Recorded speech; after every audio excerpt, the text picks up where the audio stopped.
નમસ્કાર, આપ જોઈ રહ્યા છો નેશન પ્લસ ન્યૂઝ. હું છું આપની સાથે હિરલ પંડ્યા. આજે ગુજરાત રાજ્યનો 66મો સ્થાપના દિવસ છે, ત્યારે સમગ્ર રાજ્યમાં ઉત્સાહનો માહોલ છે.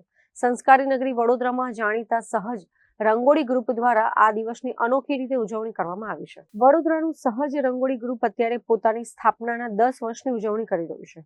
આ અવસરને યાદગાર બનાવવા અને 66માં ગુજરાત સ્થાપના દિવસને વધારવા માટે કલાકારોએ શહેરના ઈવા મોલ ખાતે 20 બાય 20 ફૂટની એક વિશાળ રંગોળી તૈયાર કરી છે.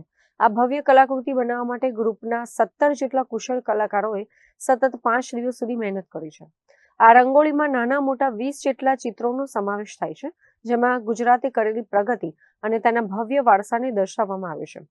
રંગોળીમાં સ્ટેચ્યુ ઓફ યુનિટી, કચ્છનું સફેદ રણ, મોઢેરાનું સૂર્ય મંદિર, પાવાગઢનો ચાંપાનેર દરવાજો અને વડોદરાનો ઐતિહાસિક લક્ષ્મી વિલાસ પેલેસ આબેહૂબ કંડારાયા છે. એટલું જ નહીં, ગીરના સાવજ, સરદાર સરોવર ડેમ અને ગુજરાતની ઓળખ સમાન ખમણ, ફાફડા, જલેબી જેવા ચિત્રો પણ આકર્ષણ જમાવી રહ્યા છે. ખાસ કરીને વડાપ્રધાન નરેન્દ્ર મોદીનું સુંદર રંગોળી ચિત્ર આખી થીમને પૂર્ણતા બક્ષે છે. મોટી સંખ્યામાં વડોદરાવાસીઓ આ અદ્ભુત કલાને નિહાળવા માટે ઉમટી રહ્યા છે. જે અમે સહજ રંગોળી ગ્રુપના કુલ 17 કલાકારો અહીંયા છેલ્લા 5 દિવસથી માંજલપુરના ઈવા મોલની અંદર ગુજરાત સ્થાપના દિવસની એક વિશાળ રંગોળી 20 બાય 20 ફૂટની રંગોળી બનાવી રહ્યા છીએ, જેની અંદર અમે ગુજરાતની અસ્મિતાને ઉજાગર કરવાની કોશિશ કરી છે. ગુજરાતની ગરિમા, આપણું જે રીચ કલ્ચર એન્ડ હેરિટેજ છે એ દર્શાવવાની કોશિશ કરી છે. આપણા પ્રધાનમંત્રી શ્રી નરેન્દ્ર મોદી સાહેબ, કે જે આપણા લોકલાડીલા ગુજરાતના નેતા છે, એને અમે સેન્ટરમાં બતાવી અને એમણે જે ગુજરાતનો વિકાસ કર્યો છે એ વિકાસ બતાવવાની કોશિશ અમે અહીંયા કરી છે.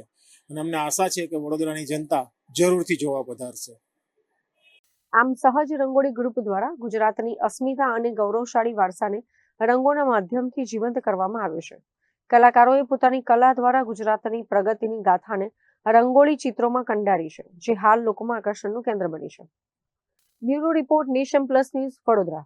સમાચારોનો સતત અપડેટ મેળવવા માટે અમારી નેશન પ્લસ ન્યૂઝની યુટ્યુબ ચેનલને સબસ્ક્રાઇબ કરો, બેલ આઇકન દબાવો અને જોડાયેલા રહો ફેસબુક, ઇન્સ્ટાગ્રામ અને ટ્વિટર પર.